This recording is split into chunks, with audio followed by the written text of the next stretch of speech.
A gente se debruçou sobre as transações, então, desses últimos anos, para conseguir enxergar um cenário do que tem acontecido no Brasil. Porque a gente percebia que a própria procuradorias diferentes falavam em regras diferentes. Então, a gente tinha negativa integral de alguns pedidos que em outras procuradorias nós tínhamos conseguido. Exatamente. Felipe, e a gente... Hoje, inclusive, o nosso artigo saiu no Conjur tratando disso. Depois mandem para mim, vou circular. Você vai... a gente fala dessa questão dessa análise Brasil para poder enxergar o que pode vir, o que já foi deferido. Exatamente. Esse levantamento, ele analisou cada uma das transações individuais que foram feitas no Brasil, que são divulgadas, são públicas, qualquer cidadão pode acessar pela PGFN, transações individuais, né? Então, foi um levantamento bem interessante, porque a gente conseguiu entender, primeiro, realmente no começo, agora um pouco menos, mas cada uma das procuradorias, na primeira região, segunda, terceira, tinha até um modelo de termo de transação diferente. Não então, tinha um modelo, né? Não existia um modelo geral, né? Porque você vê que existe, para cada região, existia um padrão. Me parece que agora eles estão tentando unificar isso e parece que a coisa vai começar a sair mais uniformizada. Mas o legal é que a gente fez algumas descobertas, assim. Então, a primeira delas, que eu acho que é a mais comum. Quem tem dívida tributária tem dívida previdenciária e de outros tributos também. Então, assim, as negociações, as transações individuais estavam sempre envolvendo, a maior parte delas, débitos previdenciários e os demais débitos que a gente chama, né? Então, dificilmente a gente encontrou alguma transação individual que foi firmada nesses últimos 3 anos que envolvesse ou só previdenciário ou só os demais tributos, né? Então, isso já nos mostra aí que a gente precisa ficar atento para esse cenário, né? A dívida previdenciária também tem que ser ponto de atenção para o contribuinte em todo momento, né? Mas mais que isso, a gente viu que, apesar do movimento de utilização do prejuízo fiscal que você citou agora há pouco, Mariana, ser um movimento muito legal, ele ainda é um movimento muito recente dentro das transações individuais, né? Por adesão a gente tem alguns editais mais interessantes, mas dentro das transações individuais, só 10% das transações, esse número é aproximado, tá? Mas só 10% fez utilização de prejuízo fiscal. É porque elas não começaram, elas ainda estão sendo deferidas. Exatamente. Talvez essa janela de 10% vai melhorar, vai aumentar. Sim, eu tenho algumas bem estou na aqui janela. Estou aqui torcendo e trabalhando para isso. A gente tem algumas no trajeto aí para chegar lá.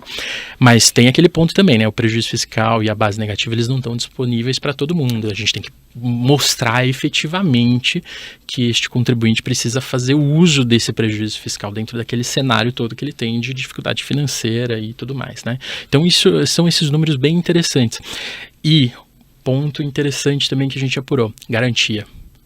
PGFN adora garantia, precisa de garantia.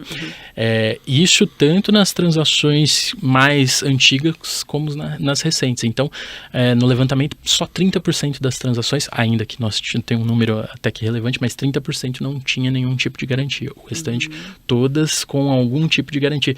E garantias das mais variadas possíveis. Isso eu achei super interessante. Na minha concepção, a PGFN está evoluindo, né? Porque a gente viu garantia, cotas sociais, recebíveis de futuros, contrato de patrocínio. Exatamente, transações de SAF. O jogador vai ser vendido, os direitos sobre esse jogador vão garantir determinado. A gente não sabe qual era o jogador, mas estava lá que qual clube, tem o clube.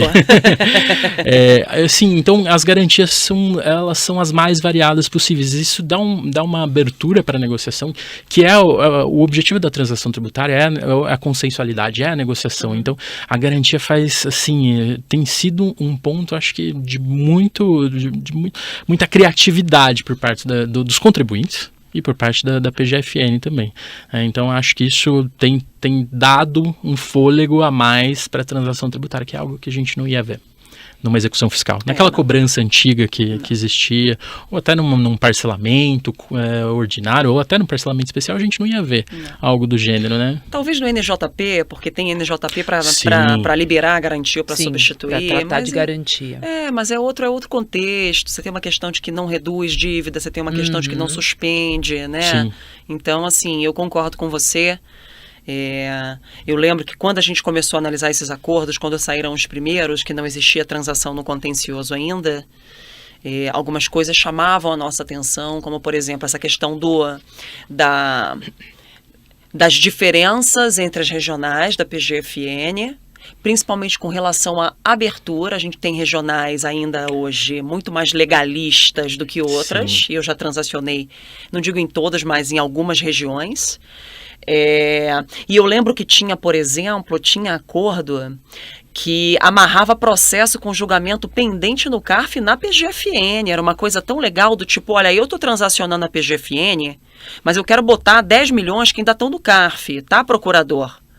Deixa eu amarrar, se eu perder lá eu jogo aqui no meu termo? Deixo. Olha que coisa incrível. Isso é maravilhoso, isso está Agora, crescendo. né? Que agora cada casinha ganhou um telhado próprio, né? Então, talvez a gente não vá ver essa troca assim, de informação, mas isso tem muito, né? Olha, aquele débito está vindo, pelo menos nas que foram firmadas, talvez a gente não vá ver isso no futuro, mas aquele débito que está vindo aqui da Receita Federal, ele vai fazer parte desse bolo aqui, ele vai chegar aqui, ele vai fazer parte. Isso é bom, porque você não deixa de fazer a transação porque tem um débito pendente lá. Isso também não atrapalha essa transação, porque o débito pendente pode vir a gerar a rescisão da transação. Então, assim, é bem interessante, é algo que, assim, muito positivo.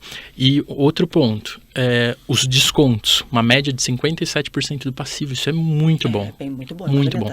Óbvio, a gente tem um Estado que arrecada muito, que vai muito atrás do contribuinte, o contribuinte é espremido, mas na hora de sentar na mesa, na hora de negociar, a gente tem visto números que são interessantes. Mas